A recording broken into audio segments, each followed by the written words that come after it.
Hi, I'm Tom. Welcome to Ledgemere Heritage Farm here in southern Maine. So today we're just going to talk a little bit about some pitfalls with farming. And I've mentioned in previous videos that while I was around farming a lot when I was a kid, I was away from it for a number of years in the military. And then when I retired, I returned back to my roots, so to speak.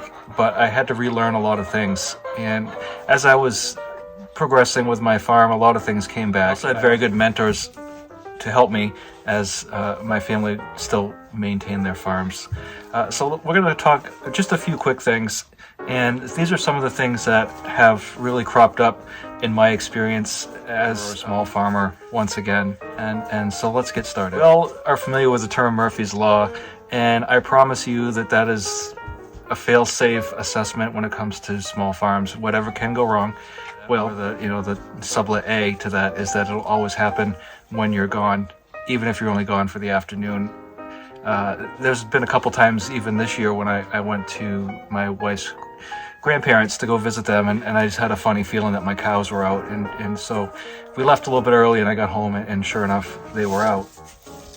And that's just one example, but there's plenty, especially with an old farm like this, and you could have a leaky water pipe, a fence down, the fence charger broke, the cows are into something they're not supposed to, kids left the gate open, the sheep got into the grain one time, one of the lambs ate too much grain and consequently passed away from toxemia.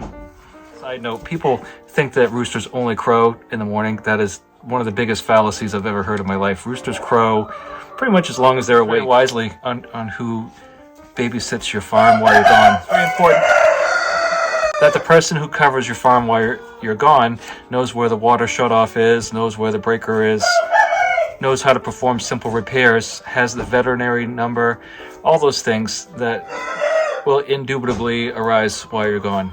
The point of this is that life throws you curveballs and you try to mitigate the problems as much as possible. But ultimately, you're not going to be at your farm 24 hours a day, 7 days a week. Cleanliness is not based upon scale. I've gone to plenty of big farms that were very clean, and also small family farms that were just disgusting. If you've got animals out there and they're hock deep in manure and there's flies, that's just a breeding ground for bacteria, and that's the problem that they have with a lot of feedlots, because they're confined to a small area, and animals don't know how to use the toilet, so they're just going to defecate and urinate everywhere. And if you can't get that material away, what happens is you just have a tendency to breed disease and bacteria. To ventilation, I've got the bales of straw here to keep the draft off the animals, but I keep the windows open. The exhalations, the exhaling process of them breathing, plus some of the worst environments I have seen are with the backyard farmers. They just feel like they can bend the rules, or they're not making enough of a mess to warrant attention, but that's absolutely false. No matter the scale, you need to provide a place for these animals where they're not going to be breathing in toxicity. But the point I'm trying to make, I guess, with this right here is I practice deep bedding. So for as long as Luna's here with her babies, I'm not going to clean this stall out. What I'm going to do is periodically I'll come in and add more material to the top. And what that does is it kind of acts as a barrier to the smell. The breaking down of the material underneath creates a little bit of warmth, because you have to understand this is a bank barn, so the air is always underneath. That provides a little bit of insulation. And 2 inches of shavings isn't going to really break down and make much compost. You really need some depth to it. By the time she's done, I'll probably have 12, 14 inches of material in here, and it's a process to clean it out in the spring, because the way that this is cleaned out is you wheel a wheelbarrow all the way down the alley, fill it up, and then wheel it all the way back out to the manure pile. One of the biggest pitfalls people make is that they're in a hurry to get livestock and get going. They don't have proper housing or containment. They don't have any knowledge about what they're doing. They haven't visited anybody, they just buy animals. Part of the name of our farm is heritage, and these are katahdin sheep, and They were actually a heritage breed. They were bred here in Maine. We can trace our Jersey herd back to one of the original herds here in the United States. When I bought all my animals, I bought them from local farms that I had been familiar with for a period of time. I have never one time in my entire life set foot in a sale barn, and I promise you I never will. And understandably, people are drawn to sale barns because the price is rock bottom, generally speaking, unless you're going to an auction where they're selling off prized animals. But even then, just because the animal has the paperwork or the paper trail does not necessarily mean that that animal is top quality. So to start out with, what you want to do is when you're buying animals, the absolute best thing you can do is go visit that farm where you're getting the animals from and see if that person has shared values with yourself, if they are actually doing what you achieve to do on your small spread. But for the average person, heritage breeds, number one, they command a top dollar generally for breeding stock. They're a rarer species, and as such, they can command higher prices for breeding stock. When you start talking rare breeds, they generally aren't as popular as they once were because they were more bred for multi-purpose animals. For example, like the red Devons or those type of cows, they could go either way. And you've got the milking and the non-milking shorthorns. So when you're talking about exotic animals, and I say exotic, but I'm not talking about reptiles or things. But did you know that rabbits are considered an exotic animal at the veterinarian? I don't usually recommend that anybody get into breeding animals right off the bat. The seed stock that you're going to buy is going to be very expensive.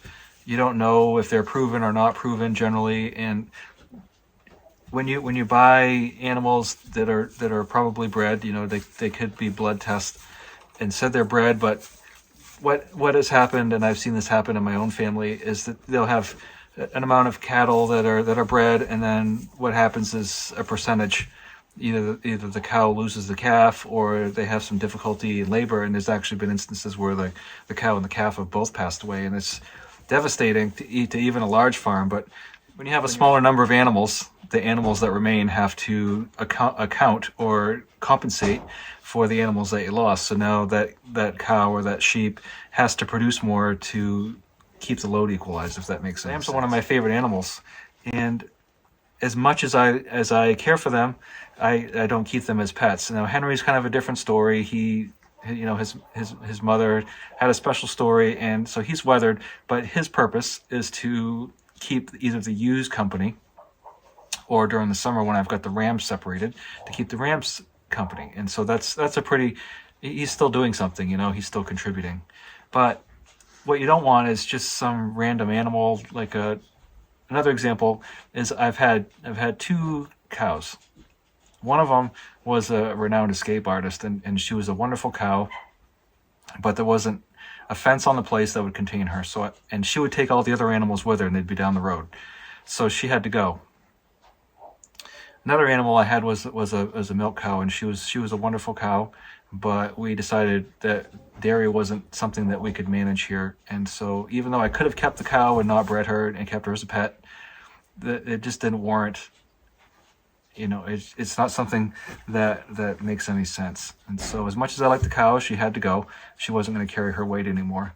And so that's just one of those things. It's not a hard, fast rule. I mean, if you want to have one for a pet, I guess that's fine. But the point here is that you don't want all your livestock to be pets that aren't really contributing, because then you just got a bunch of pasture pets out there that look good, but they're not really giving you anything back. They're a drain on the farm, and so you can't have that.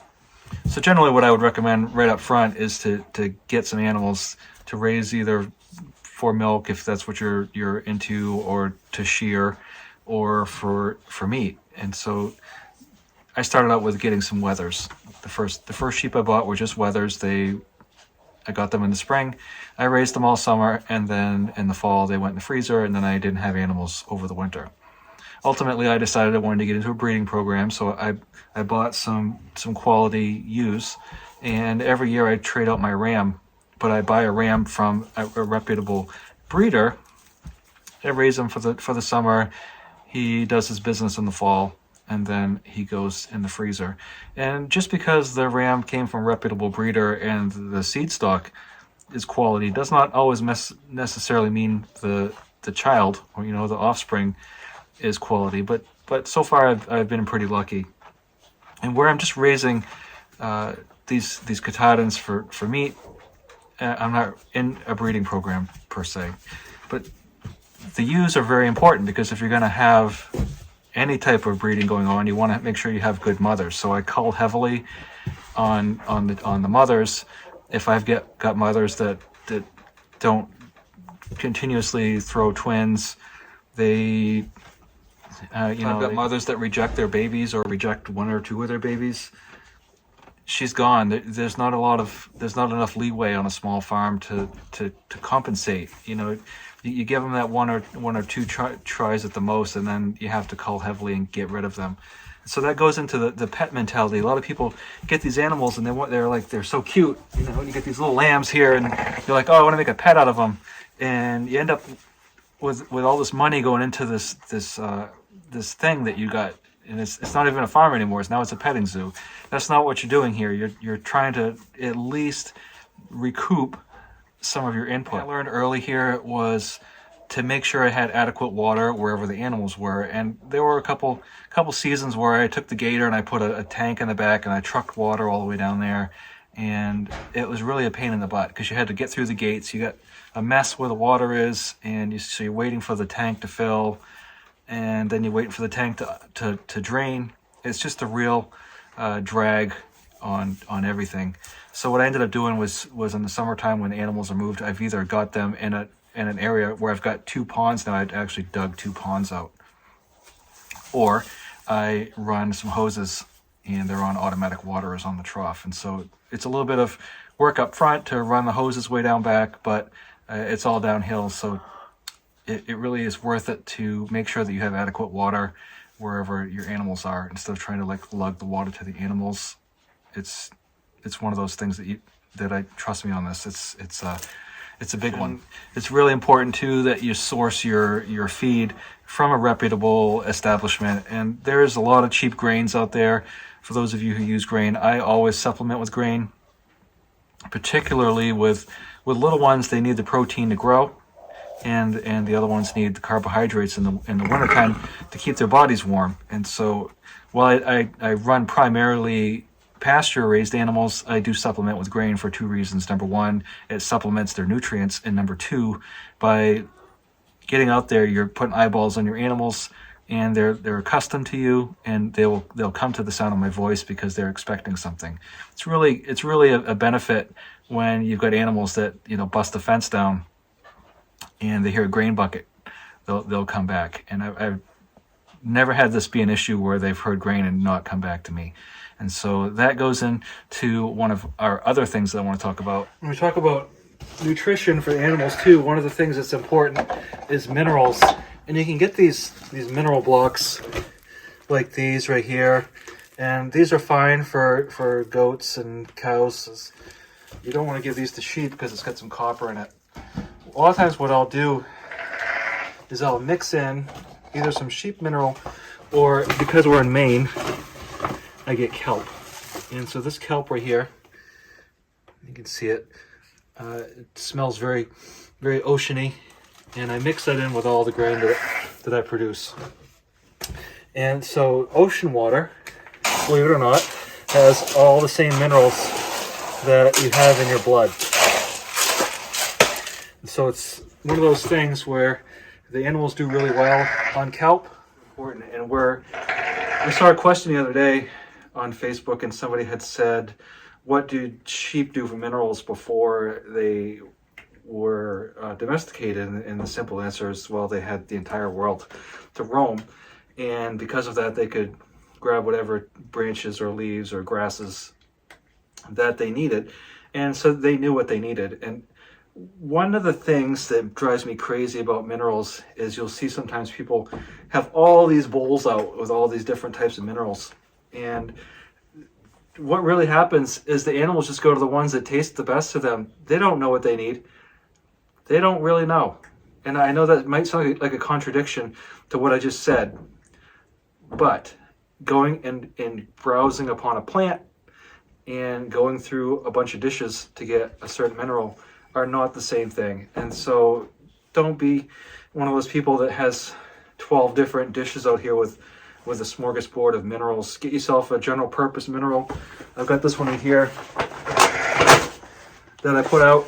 And so this is a sheep mineral, 1-to-1, calcium, phosphorus, salt, magnesium, potassium, cobalt, copper, just a little bit for sheep because they do need some.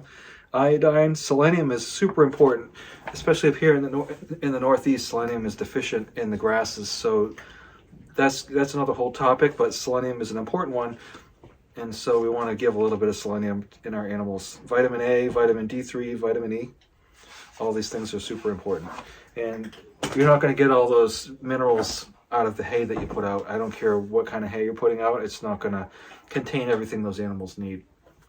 And so you hear a lot of these buzzwords about regenerative and pasture-based and grass-fed and all these things, and all that is super important. And I think that's the way of the future, and that farmers really need to be cognizant of those things and incorporate that as much as possible. But having said that, supplementing with grain and supplementing with minerals on a conscientious level is always a good idea, in my opinion. In animals, sheep, cows, dogs, cats, you need to be able to control those animals. One of the first and most influential eye-awakening situations happened when I was getting divorced, and my son, I got him a flock of these pullets that were kind of rare, and they were blue Orpingtons.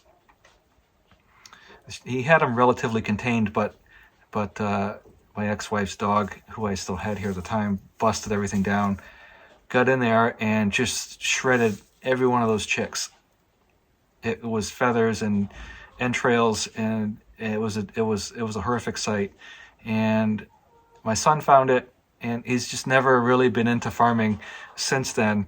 And so controlling animals, whether it's they're out, whether it's your pets, you know, cats generally, cats are fine most of the time. I've never had cats that got into the chicks, but it happens. So you have to be able to control your animals. And one of the biggest things that influenced my decision to get rid of goats is I could not contain them. No matter what I did, they were always out. Same thing with pigs. No matter what I did, I could not keep them contained. And here in southern Maine, it's mostly rural, but yeah, there are other houses around, and the neighbors don't necessarily want goats and pigs on their front porch rooting through their flower gardens and defecating all over their porches. So you have to keep control of your animals. And the worst case scenario, there's a person I knew, I grew up with them, and they had some cows. They would tell you themselves they really weren't great farmers, even though they kind of wanted to be. Their fences were abysmal, and they were kind of on the main drag, and the cows were always out. And one time, one of the cows, I think they all got out, but one of them actually got hit by a car, and they haven't had cattle over there ever since. There's some states, I think Nevada's one of them, where if you hit the cow, you're responsible and you have to pay the farmer, but that's not what it's like here in Maine. If your cows are out and someone hits your cow, you're liable, your insurance, it's a big mess. So you really got to be able to keep control of your animals, and I can't overemphasize this enough. And if I could impart anything upon you when you are finished watching this video, is to keep control of your animals, because they can hurt you, they can hurt somebody else, and they can cause a lot of damage, and all of that will reflect poorly upon you, and it could devastate you financially. So just something to keep in mind. I had enough cows and sheep, among other things, chickens too. Once you get old animals, they've kind of lived past their prime. You may love that animal, but you're not running a retirement facility for old animals. There's always somebody who will take your old animals for either you give them to them, or they'll take them for a minimal price, or you send them for burger. Another thing, I've had a couple cows and some sheep too. They were just ornery, so old, open, and ornery. These ornery animals, they either headbutt you and take you out, or they're just shoving all the other animals around, being mean. And it's just like people, you got the good people and the bad people. and generally you don't want to be around the bad people. So it's the same thing with your animals. Give them a couple of chances, but ultimately get rid of them, because they're gonna either inflict damage upon you, your other animals, or they're just gonna wreak havoc. And the worst case scenario you're gonna have is that you get sued. And I had this instance one time where this person came in, and even though she was told to stay out of the pastures, had signs up, it had fences, she went out there and got rammed down by a sheep, and ultimately ended up suing and won. So it wasn't my fault. Even the insurance company said they knew that she was full of crap, which she was, but she ended up getting quite a sum of money.